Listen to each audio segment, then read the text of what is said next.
A segunda lei de Newton é F igual ma, combinada com uma força restauradora, conduz a um movimento que se repete em períodos de tempo semelhantes, produzindo o que é conhecido como movimento harmônico. Gostaria de lhes contar uma história. Não sei se é uma história verdadeira, mas é uma boa história. Por isso eu vou contá-la. É sobre o nosso velho amigo Galileu. Um dia, quando era ainda um jovem em Pisa, Galileu foi à missa no Duomo, que é a Catedral de Pisa, cuja torre de relógio é a famosa Torre Inclinada de Pisa. No Duomo, uma lâmpada estava pendurada no teto. Naquele dia, a lâmpada balançava para frente e para trás, provavelmente por causa do vento. Galileu percebeu algo em relação à lâmpada em movimento, algo que ninguém jamais havia percebido antes. Ele observou que cada oscilação completa durava exatamente o mesmo tempo. A princípio, a lâmpada se movimentava rapidamente em grandes arcos e em seguida ia diminuindo sua amplitude, oscilando arcos cada vez menores. Mas o tempo de cada oscilação era sempre o mesmo. Como será que Galileu determinou essa duração? Ele contou as oscilações contando o próprio pulsar do coração. Sempre fico imaginando, se tendo percebido que acabara de fazer uma grande descoberta, por que seu pulso não teria acelerado? Arruinando essas medições. De qualquer maneira, Galileu usou seu próprio pulso. Foi preciso observar a lâmpada balançar muitas vezes, contando sempre as próprias pulsações, para ter certeza de que cada balanço tinha a mesma duração. Deve ter sido um sermão muito aborrecido. A lâmpada ainda está no Duomo. É conhecida como a lâmpada de Galileu. Pode-se comprar um postal da lâmpada dos camelôs da praça. O único ponto duvidoso dessa história é que, de acordo com os registros da igreja, essa lâmpada só teria sido instalada depois da morte de Galileu. Mas, de qualquer maneira, Galileu fez essa descoberta, uma descoberta extremamente importante, pois descobriu que um pêndulo poderia ser usado como um elemento de medição do tempo. Sua descoberta conduziu diretamente à invenção dos primeiros relógios de precisão. O tipo de movimento estudado por Galileu é conhecido como o movimento harmônico simples. Movimentando-se para cima e para baixo, preso a uma mola comum, esse corpo oscila a cada segundo. Com o passar do tempo, sua amplitude vai se reduzindo, seu percurso torna-se cada vez menor. Mesmo assim, é preciso exatamente 1 segundo para completar cada ciclo. Este é um perfeito dispositivo de medição do tempo. E seu movimento é chamado movimento harmônico simples.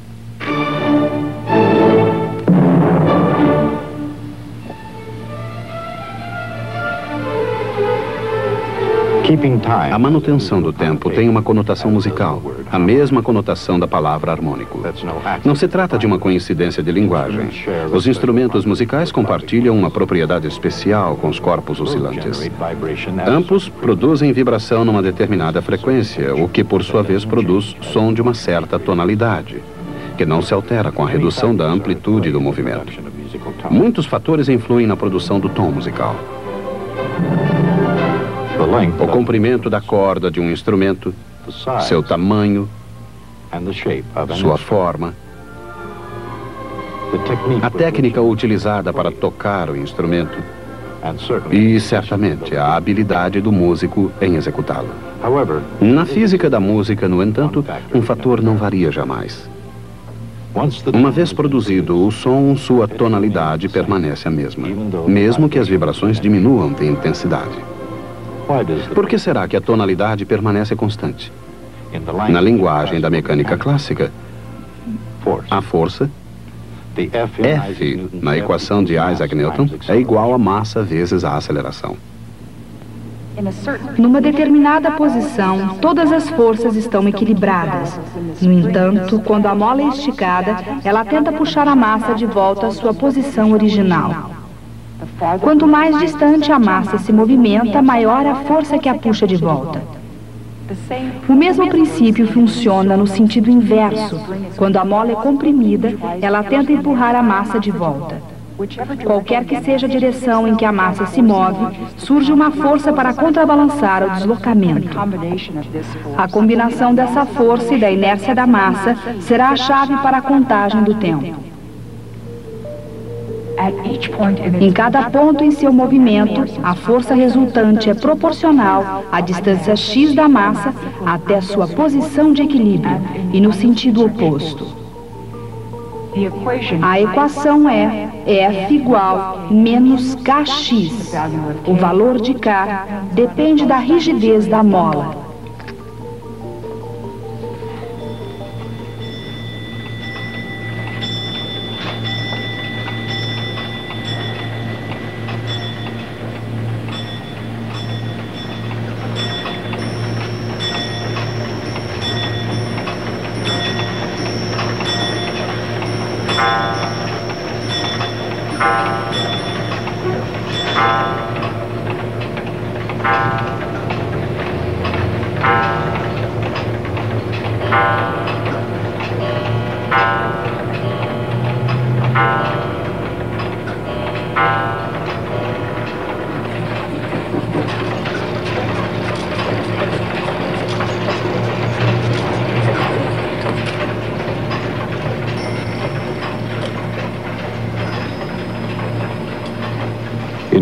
Na cultura ocidental, poucas coisas regem a vida humana de forma tão opressiva quanto a preocupação mecanicista com o tempo.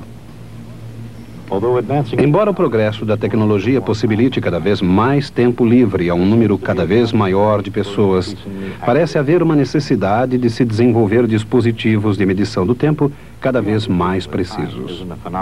A preocupação com o tempo não é um fenômeno do atribulado século XX.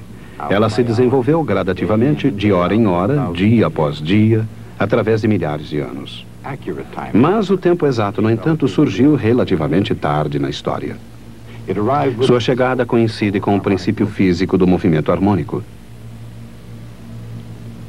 E durante algum tempo, o movimento harmônico tornou-se o único meio de registrar o tempo com precisão.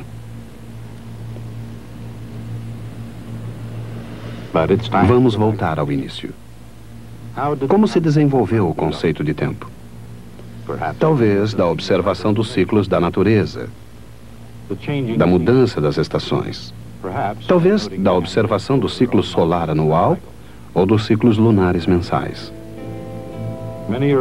Muitas civilizações antigas construíram monumentos que sugerem um certo conhecimento dos movimentos cíclicos do Sol, da Lua e da Terra. Essas estruturas assinalaram a passagem do tempo em grande escala.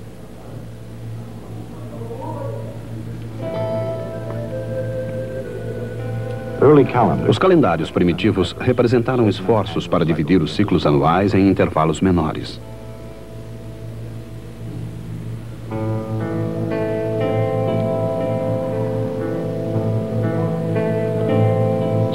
Os relógios de sol mediam as horas de um dia, a menos que o céu estivesse encoberto. Cerca de 500 anos depois do advento do relógio de sol, os egípcios desenvolveram um relógio de água. A água que ia se escoando apontava uma sucessão de linhas num recipiente de alabastro. Esse projeto básico permaneceu inalterado durante séculos, até que artesãos chineses aperfeiçoaram o seu projeto, acrescentando pequenas taças montadas sobre rodas e uma alavanca de desengate. Depois que Marco Polo trouxe as novidades do Oriente, um relógio semimecânico gozou de considerável popularidade na Europa do século XIII.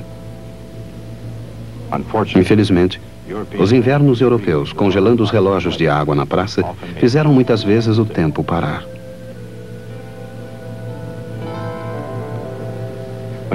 Foram lançadas no século XIV as ampulhetas de areia, que não congelavam. Mas em virtude do volume de areia, esses relógios limitavam-se a medir pequenos intervalos. Mais ou menos nessa época foram introduzidos os primeiros relógios mecânicos. Possuíam partes móveis, inclusive polias, pesos e escapos, engrenagens e alavancas de desengate. Muitas vezes eram peças elaboradas, delicadamente trabalhadas. Sua precisão variava de acordo com a habilidade de cada artesão e a qualidade dos materiais utilizados. Os primeiros relógios mecânicos constituíam um aperfeiçoamento, mas ainda não era possível confiar neles. A duração de uma hora dependia de cada relógio. O dia vem depois da noite. Uma estação sucede à outra. E os anos se seguem uns aos outros. O infindável movimento da Terra, sujeito às leis inexoráveis do universo mecânico, marca o tempo com perfeição. Todo relógio feito pelo homem é uma tentativa de imitar a natureza com precisão. Por mais engenhosos que tenham sido os antigos relógios de água, de areia ou mecânicos, eles não eram capazes de contar o tempo com precisão durante um determinado período. Por quê? Porque eles não imitavam um aspecto essencial do relógio da natureza: o ciclo. O tempo e a natureza são cíclicos, dia e noite, inverno e verão. Os ciclos se repetem eternamente. De uma célula microscópica às rotações das galáxias, a natureza se repete em oscilações. Existem ciclos naturais. As batidas do coração humano. O frio ritmo do avanço e recuo das geleiras. Há também ciclos talvez menos naturais, como o boom e a queda da economia, e de outras coisas que tendem a subir e cair. Esses ciclos, no entanto, não operam segundo as mesmas leis que governam o relógio da natureza. Não oscilam com precisão natural e não observam intervalos precisos. Repetindo-se eternamente de acordo com uma inexorável lei da natureza, as imitações humanas do relógio celestial se baseiam numa lei diferente, mas igualmente inexorável. A lei mais inexorável da mecânica é F igual M vezes A. A é a derivada segunda de X. No movimento harmônico simples, a força resulta do próprio deslocamento X. F igual menos KX. Juntas, essas duas equações produzem a equação diferencial que descreve o movimento harmônico simples. Essa equação diferencial refere-se não apenas a uma massa presa a uma mola, mas a qualquer sistema físico que, ao ser perturbado, tenha o seu equilíbrio restaurado com uma força proporcional ao distúrbio. A pressão de ar no tubo de um órgão, por exemplo, o ângulo de um pêndulo, o movimento de um diapasão, ou a rotação do movimento de um relógio. Esses sistemas, e muitos outros, são sujeitos ao movimento harmônico. Essas oscilações podem ser muito rápidas para serem observadas, pelo menos em circunstâncias normais, ou lentas demais para que se espere por elas. Elas podem ter qualquer frequência, alta ou baixa. Independente da frequência, no entanto, cada uma delas pode ser descrita pela mesma equação diferencial. A equação diferencial é resolvida pela consagrada técnica da adivinhação.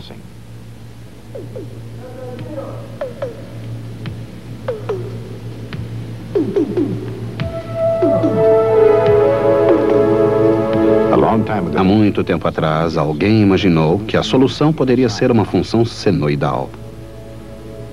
Foi um bom palpite, pois o movimento de uma massa oscilando presa a uma mola se assemelha ao movimento da sombra de uma partícula desenvolvendo um movimento circular uniforme.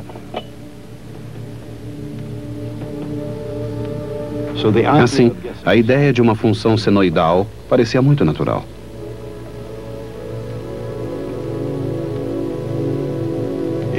Neste caso, uma função senoidal com amplitude A e frequência angular ômega.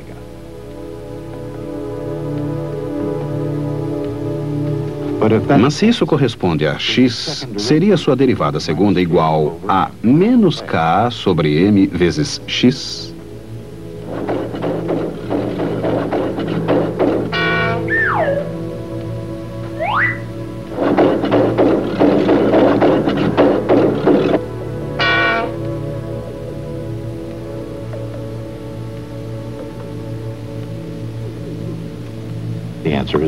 Adivinharam corretamente.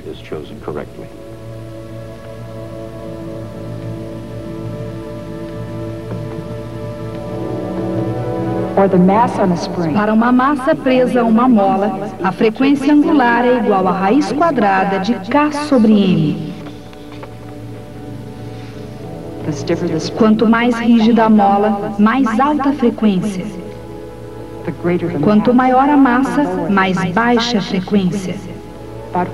Mas qualquer que seja a frequência, ela depende de propriedades mecânicas do oscilador, tais como massa e constante da mola. O tempo necessário para fazer um ciclo completo não depende da amplitude das oscilações, representada por A na equação para X. Mesmo à medida em que as oscilações vão diminuindo de amplitude, os osciladores harmônicos continuam a marcar o tempo com perfeição. A frequência é medida por radianos por segundo. Existem 2 π radianos em cada ciclo completo.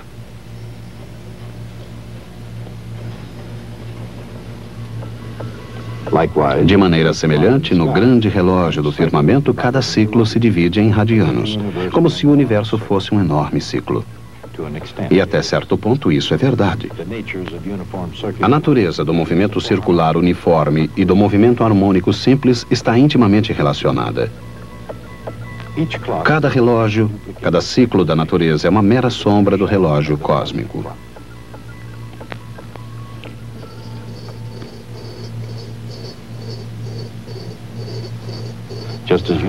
Assim como o movimento circular uniforme e o movimento harmônico simples têm maneiras semelhantes de atuar, a energia potencial do movimento harmônico pode ser visualizada como uma curva na forma de uma tigela. Por que essa forma? Em virtude da lei da força e da definição de energia potencial.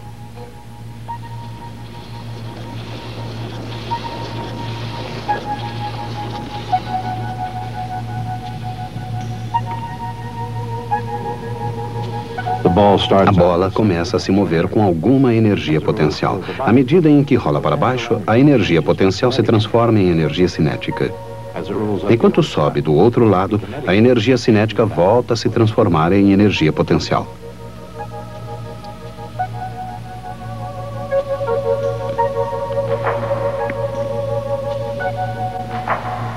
Através do tempo, ocorre um intercâmbio contínuo entre energia cinética e energia potencial.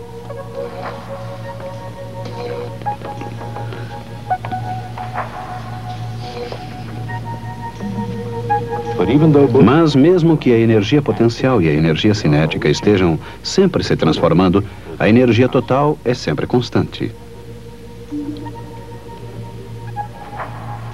Quando qualquer oscilador harmônico é perturbado, o distúrbio produz uma força que o impulsiona de volta ao local do qual foi perturbado. Aí a força é zero, mas a inércia o mantém em movimento até que a força inversa o faça parar e o impulsione novamente para trás. Essa é a essência do movimento harmônico. Um oscilador harmônico simples. Se ele fosse realmente simples, ele continuaria se movimentando para sempre. Um moto contínuo.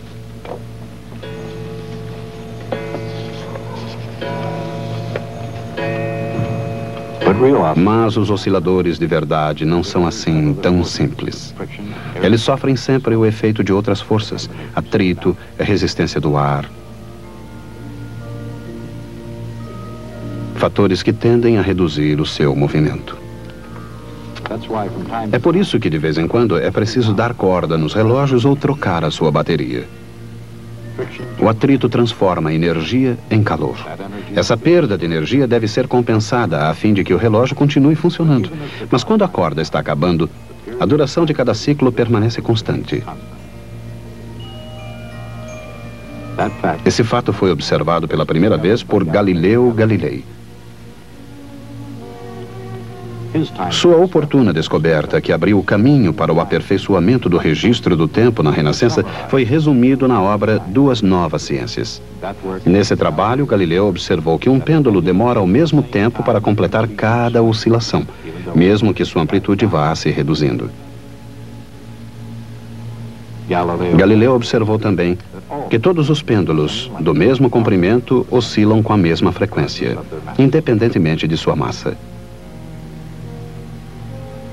É claro que Galileu, que descobriu a lei da queda dos corpos, percebeu que o pêndulo também é um corpo em queda.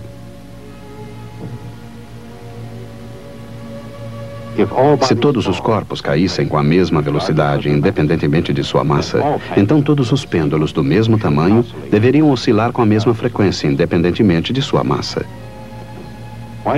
Por que a duração da oscilação do pêndulo não depende de sua massa? Isaac Newton respondeu essa questão. Graças à lei da queda dos corpos de Galileu, Newton percebeu que todos os objetos caem próximos à superfície da Terra com a mesma aceleração constante. Assim, de um ponto de vista conceitual, ele viu uma relação entre pêndulos de diferentes massas, por exemplo, e corpos em queda livre.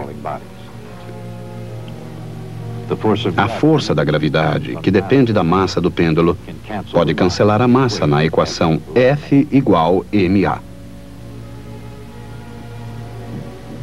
Num certo sentido, então, usando pêndulos de diferentes massas, Newton testou a lei da queda dos corpos sem a necessidade de um vácuo. Graças a Newton, não apenas a física, mas a própria natureza do tempo passaram a ser vistos diferentemente.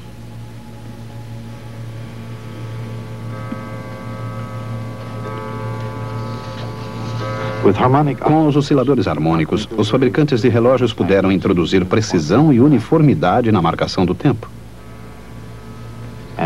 Uma hora em Cambridge passou a ter precisamente a mesma duração de uma hora em Veneza.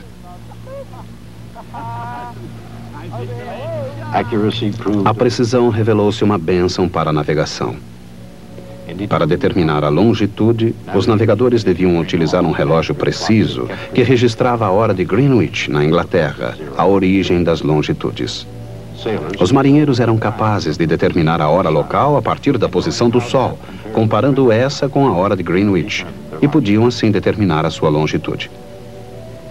Mas um erro de apenas um minuto poderia desviá-los quilômetros do seu curso ou mesmo fazê-los perdidos no mar.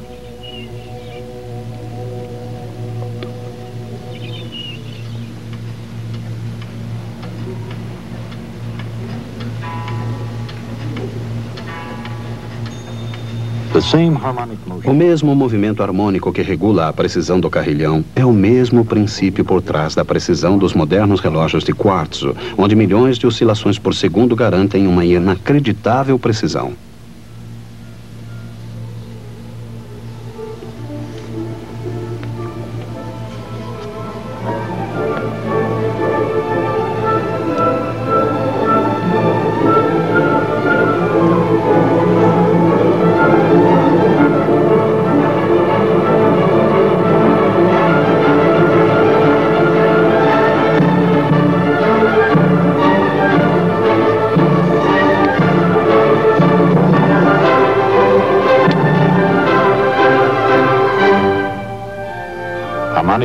O movimento harmônico pode ser encontrado numa enorme variedade de fenômenos físicos. A sua compreensão ajuda a explicar os sutis princípios unificadores que regem o universo.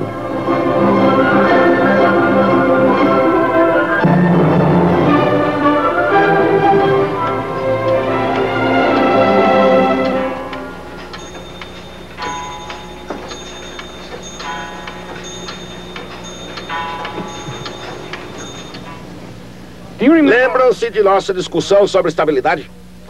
Para que um objeto seja estável, nenhuma força resultante deve agir sobre ele. Mas, se além disso eu perturbar esse objeto, isso deverá produzir uma força que o impulsionará de volta à sua posição inicial de equilíbrio. O que estudamos hoje é o movimento de um objeto estável. Quer se trate de uma massa presa a uma mola, ou um pêndulo, ou um rolamento. Se eu perturbar um corpo em equilíbrio estável, ele executa um movimento harmônico simples. Quando eu era estudante, também estudei os osciladores harmônicos simples como vocês estão fazendo hoje. Passei por todas as aplicações de senos e cossenos. Mas não podia entender por quê. Pareciam mais exemplos de polias e planos inclinados. Com o tempo, comecei a perceber mais e mais exemplos de sistemas completamente diferentes, cada um executando um movimento harmônico simples. Não apenas massas presas a molas e pêndulos, mas tubos de órgão e circuitos elétricos e até mesmo átomos numa rede cristalina. Comecei então a entender o ponto principal.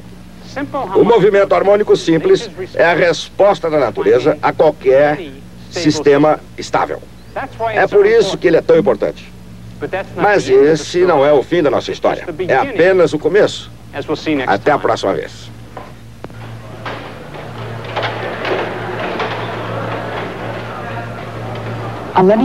A equação F igual menos KX conduz ao movimento harmônico simples quando inserida na segunda lei de Newton. A solução da equação diferencial é a distância desde a posição de equilíbrio expressa por essa equação, onde A é a amplitude do movimento.